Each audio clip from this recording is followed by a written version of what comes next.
thanks so much for everyone that's attending the webinar. And to give you first a little introduction about Abode and who we are and what we do, we're a very specialist strategic communications and PR agency.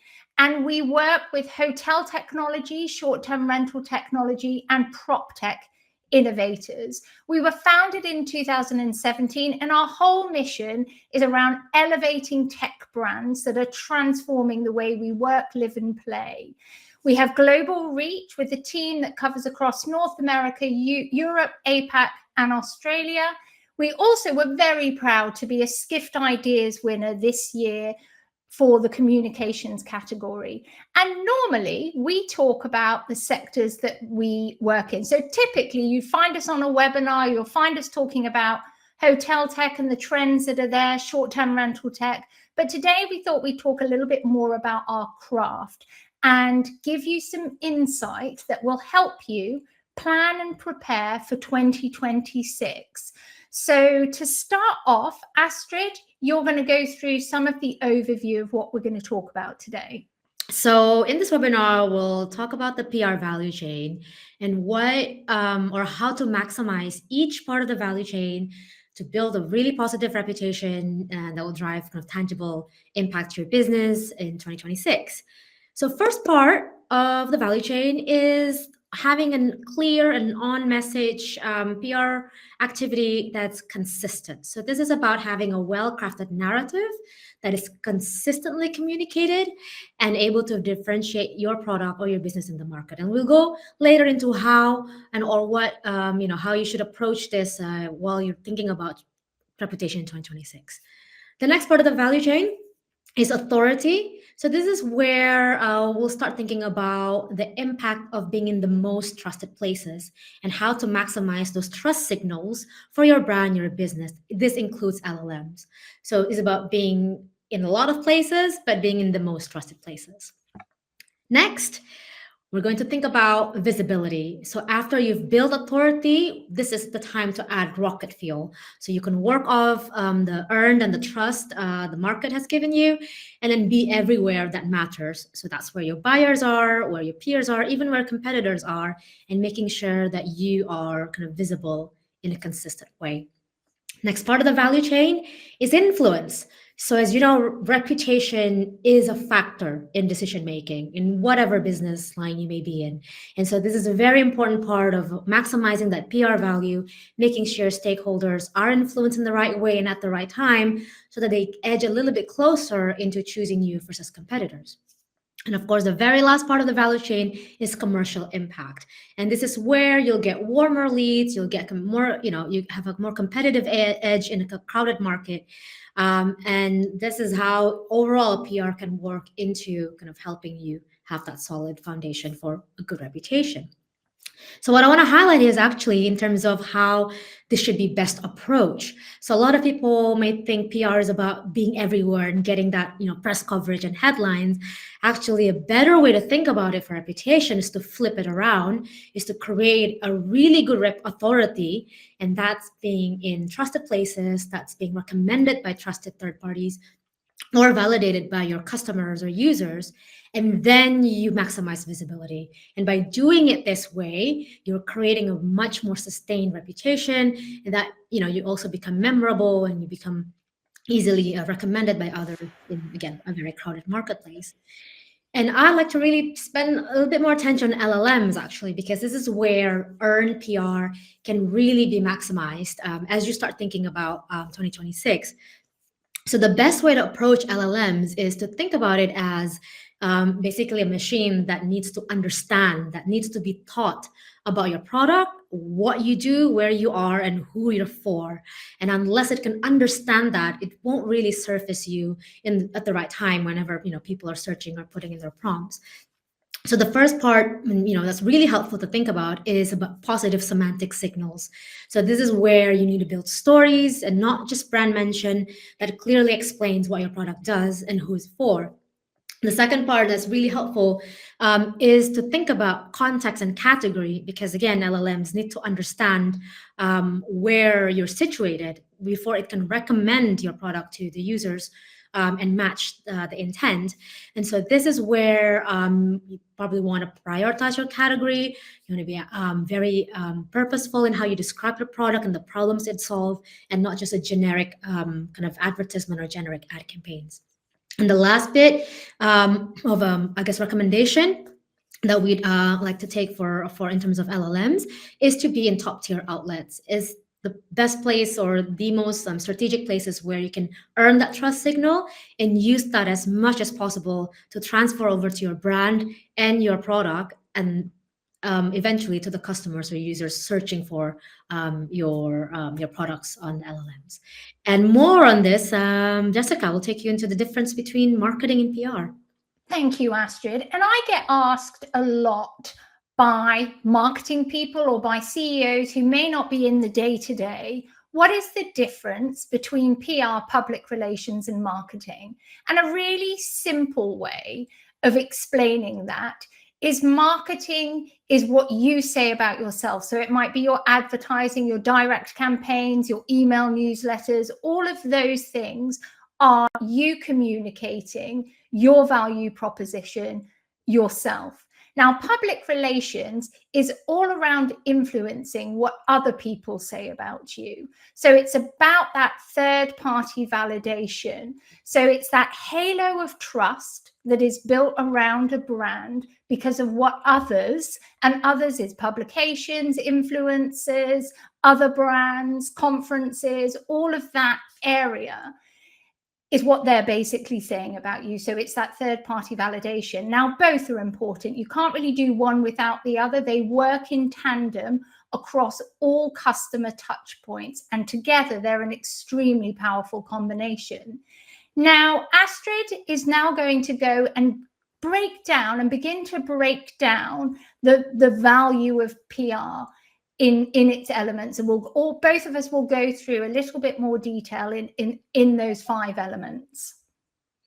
Thanks, Jessica. Right. So the first part of the value chain that we mentioned was having on message and consistent coverage. So yeah, we'll talk you through kind of what will be the best approach to maximize each part of this value chain and what the impact on the business could be for you in 2026. So the first part is having that on-message consistent coverage. And this is about having a well-defined kind of messaging. So that's very clear on the problem, the brand promise, and the proof. That's kind of the best way to approach crafting, any narrative about a product. And one thing that we really like to do, a bit of a stress test to your narrative, is do the cross-out test. And this is where you try removing your brand name from your messaging or your narrative and put your competitor's name in there. And if it still works, it means your messaging is not detailed enough, is not very much tied to your product or your brand. So this is where you probably need to start over. Although this is kind of some of the tips that we would or how we would advise our clients when they come and approach about reputation and on message, the value chain part of this. And then the second bit is consistency. And so we probably want a consistent messaging across all touch points with credible proof. And it's very important to also think about your spokesperson bench. So that could be your CEO, could be a CIO or CTOs. It could even be your VPs of business developments or head of people and culture if you're trying to retain talent. So the best approach is to think about who could be the most credible face to the brand for specific messages and have a roster of these people ready for 2026. And of course, when we talk about PR, is always it has to be adjusted to the audience and the market. So the best way, again, is to segment and make sure they're as detailed as possible to make sure they resonate well with your target markets. And so impact on the business by having a really clear message and consistent coverage is product differentiation, which is very important in a crowded kind of B2B tech space. And of course, a foundation for that brand equity that you can build off on for the longer term. Next part of the value chain that we can look into maximizing is authority and trust. So as we think about 2026, the best way to approach, how to maximize this is to choose 1 to 2 categories or themes to own. And it is a much better approach rather than trying to dominate or trying to, control the entire travel tech space or marketplace because it is just too big. It's much better to become the best in one or two niche or categories that you want to own. And after you choose that, another approach is to think about the most trusted outlets using the most trusted voices. So this is where having that third-party validation, not only from industry leaders or thought leaders, but it can also be from the outlets themselves. It could be, the skiffs, the focus wires, the hotel management, hospitality investors, just to name a few. And of course, tier one outlets like the New York Times, Wall Street Journal, Financial Times. They've built so much credibility around their brand that the trust signals transfer onto your brand if you're able to get onto those outlets. And last point about authority is to have lots of happy customers as your brand advocates. As Jessica said, what others say about you is more important than you say about yourselves. And it's as strong as you can get is from happy customers who are able to promote you on conferences, on panels, and podcasts, on newsletters. This is a very strong piece of storytelling that you can only earn with your reputation and credibility. And the impact is, you have that validation that money can't buy, especially on LLMs. It's very hard to fake authority without having to build it over time in trusted places. And it's something you can't shortcut either with ads and campaigns. So this is, again, how you think about reputation in 2026 with PR as part of that puzzle. And of course, if you are able to build authority and trust, you become the top of mind in your category. And this is, again, where owning that niche is much more important than trying to control the entire marketplace. Next, over to you, Jessica.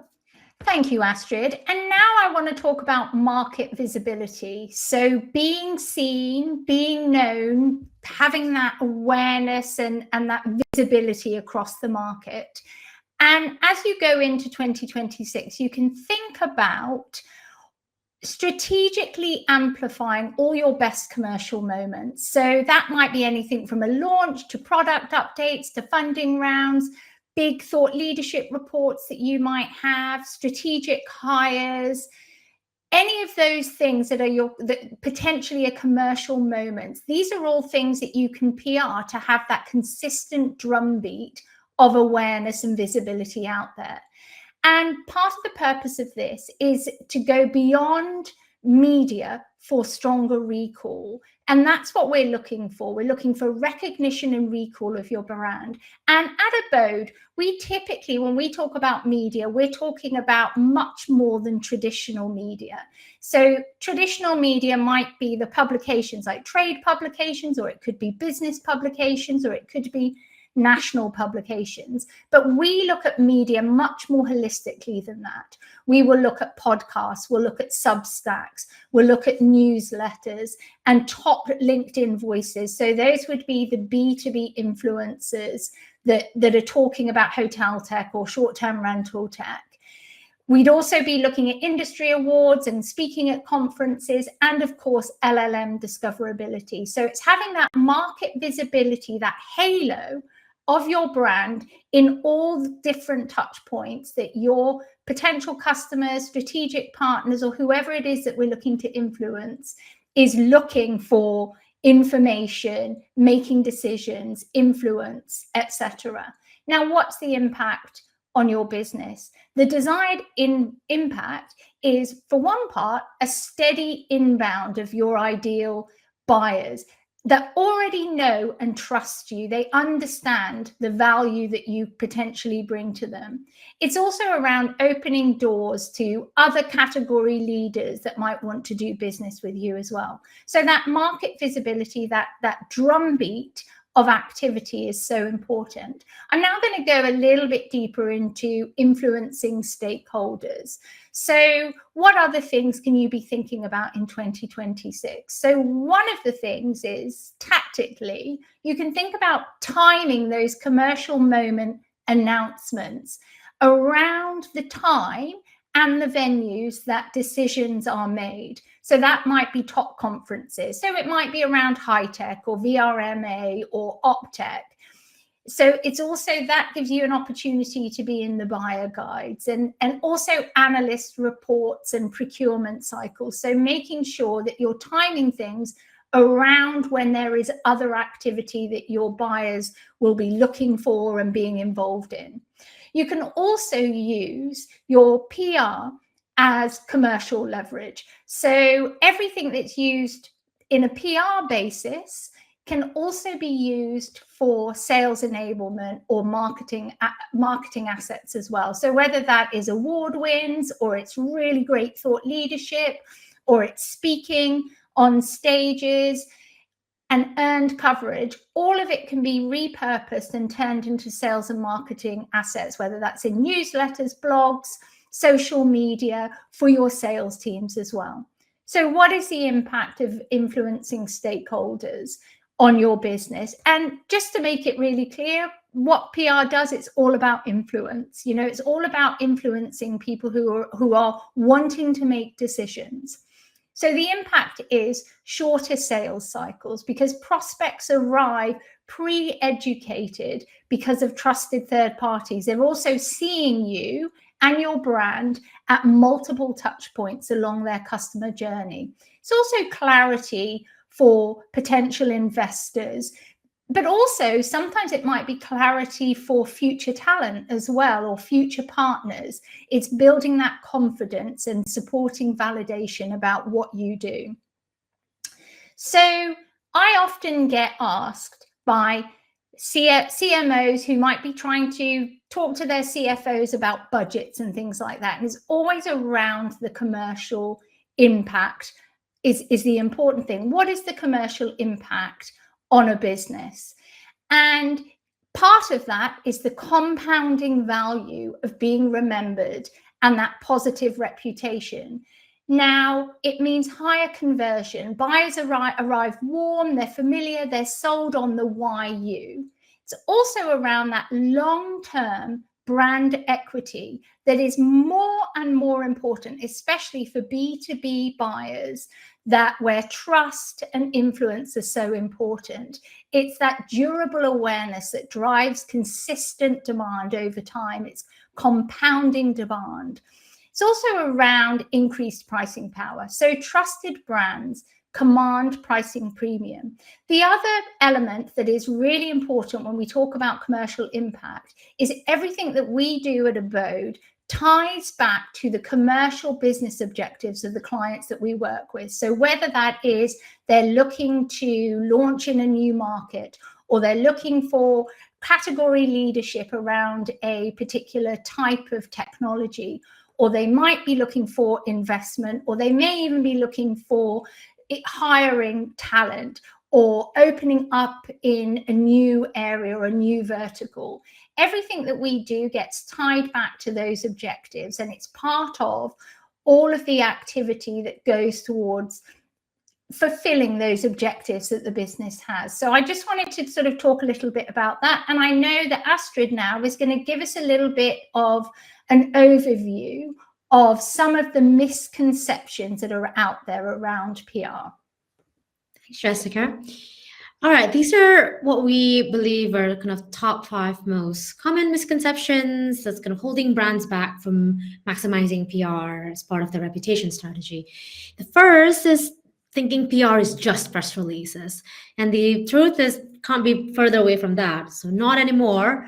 PR is about reputation engineering across different channels, using different levers and prioritizing that third-party validation that you can't buy, but only earn. So that is the biggest value of PR. As Jessica was saying, that all this reputation you build, we want that to influence the decision makers who then buy and purchase your product or services. So no, PR is definitely more than just press releases. Second is, a lot of people think, well, let's just buy ads and, you know, be everywhere with ads. And again, with that, we think, you know, PR it serves a different purpose. And we want trust and credibility. Is always better when someone says it about yourself than yourself saying it. So again, getting trust and credibility, these are the two things you can't buy, but only earned gradually through consistent PR programs or activities, journalist outreach, analyst outreach, being in conferences, being in the most influential kind of Substacks newsletter, being mentioned by the top LinkedIn voice. That's just how you build that reputation over time.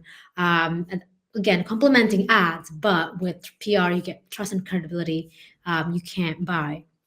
Third misconception is that PR can't be measured. Actually, at Abode, we've developed kind of a proprietary way of measuring the progress of PR and how it impacts the business. So there are lots of metrics you can use to see whether or not your PR is hitting the mark, whether or not you've created that reputation you want. So, it's about key message pickup or pull through and analyzing out of all the total coverage you earned, how many of them say what you want them to say, how many of them are repeating your key messages. And then you can also look at share of voice. So this is a great proxy to look at how or more often you are mentioned compared to your competitors in market. And you can measure that by reach or by impressions. And most importantly, it should be measured per category. So you don't want to have the share of voice in all travel tech or all hospitality tech, but you want to choose and you want to aim to be the top voice in your category, whether that's guest experience or AI or or any other kind of niche that you want to own. And then you can measure that versus your competitors and see how you're doing compared to them. And that's again great proxy for being top of mind in your category. And then LLM search visibility, you can measure how often you show up for the prompts that you think your user are putting in the ChatGPT or any other LLMs. And of course, you can calculate how many of the inbound leads that come after prospects see you on conferences or they read about you from really good reviews. Next is getting AI to do it. And we think, AI is a great tool, but it cannot replicate genuine expertise. In fact, AI can only replicate what it already knows, which means if you have a genuine knowledge, you have a genuine expertise, a very strong point of view, proprietary data, a fresh way of looking at things, that is gold right now because AI doesn't have that. And so with PR, and again, thinking about reputation is how you then build genuine expertise as a foundation of your authority, and then maximize the visibility on the top trusted outlets. So yeah, AI helps, but it cannot fake expertise. And then the last misconception is about waiting until you get bigger and then do PR. So a lot of startups, usually pre-seed, seed, or these kind of tech companies, are wait until they get into a bigger series to then do PR. Actually, we think that all different companies of all different sizes can benefit from strong reputation building. And yeah, it's all about perception and how you build your reputation, how you create that strong perception by having great PR as part of your reputation strategy is always helpful for brands of all sizes. Right, and then Jessica will go on to what you can do next. Thank you, Astrid. And one of the things that we've developed at Abode to assist you as you go into 2026 is we've launched our accelerator program, which is a strategic program to help you get really ready for 2026. So within this, it's fully guided by us. And what we do is we are helping you with your messaging, with your LLM discoverability, with getting a plan, a strategic plan plus a tactical plan in place so that you've got everything prepared to go into 2026. And this is built, and we've prepared this especially for hospitality, technology, and PropTech brands who really want to take a lead. And at the end, you have a solid foundation to amplify and stand out in 2026. It's also a really good way of working with us in a way that gives you the opportunity to see what it's like to work with us and to see the value that we can bring to you as well. So that's our Abode Accelerator program. And I'm pretty sure Christian's going to put my email address if you're interested in in that, you're very welcome to email me. We only have a couple of spots available at any time to do this, but if you're interested, do go ahead and email me. And Christian, I think you're going to open the floor. Absolutely. What a great presentation. Firstly, working in hospitality for a long time, and everything that you guys are talking about, just all these different knobs in my brain started just switching on and off. So for our audience, if you have any questions for Jessica or Astrid, this is a great time to put them in the chat or the Q&A, but I'll just take us off because one thing came to my mind. I worked for a scale up, and all those misconceptions, Astrid, that you put up there, except for the AI one, because the AI one wasn't really floating around at this time, but it was all the misconceptions that they had about PR. And so we always had this issue of trying to get our leadership to invest into PR, us in the marketing and B2B sales and marketing. So my question for you, either Jessica or Astrid, whoever wants to take it, is how do you convince, whether it's your CFO, Vice President of Business Development, how do you convince them that PR is a good way to go right now? Yeah, Christian, I'll take this one if that's okay, Astrid. And I'll give you one thing. Once we are able to convince, and once we've had a client work with us, they're always convinced after that. So if I think about some of our clients that we have that have really understood the value that PR brings to their business, their brand, the CEOs, the leadership are well on board, and it is such an important part of their strategy of growth. And, we've got some tech companies, one of them that's just been announced as a unicorn. PR has been part of their marketing foundations for many years now. So that's one thing I'd say, but it's a conversation that I have regularly. How do you convince leadership if they're not understanding the value? And what I would always say, and these are the conversations that we have, it's around first looking at the business objectives that a brand has. And I talked about this a little bit earlier, but it's having those front of mind. What is the purpose? What do you need PR to support the business to do? So whether that is help you open a new market, or whether that is gain category leadership within a niche or within a sector, or whether it's move into a new sector, or it's change your narrative and change the way that your position is known and you're known, or it's for attracting investors. So it's getting really clear. It's not just about, oh, we need visibility or we need some noise around us. It's actually why. And then we can track back and work on how PR is supporting that, and KPIs that are linked to that business goal. So whether that is on share of voice, or whether it's on opportunities that come in, or influence, those sorts of things, key message pull through, there are all sorts of things that can be used to track against. And Astrid talked about that in our proprietary reporting that we do. Now, I will caveat all of that to say also that PR is part of brand equity and building a brand. And building a brand is typically difficult to quantify in a way that performance marketing isn't.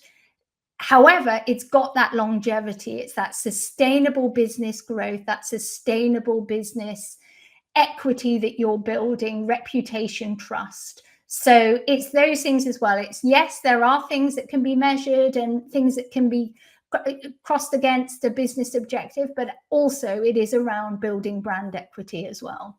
That's a great answer. And I mean, we can do a whole nother conversation on that, of how to convince your team that you need PR. We just have a few seconds left, so I thought I would just open up the floor, Jessica and Astrid. Any last remarks before we wrap up today's session? I just thank you for listening. And if you'd like any information, or you're not sure about what direction to take for 2026, do get in touch with us and we'd be very happy to help. That's brilliant. So thank you so much, Astrid and Jessica, for our attendees. Helen, thanks a lot for the last message in there. She says, thanks, guys. Nice to see you. Thanks for joining today's session. I hope you got some out of it. Like Jessica said, if you have any questions, make sure you shoot her a message, and make sure you head over to our LinkedIn to follow us at Abode Worldwide, so that way you can keep up to date with everything that we're doing.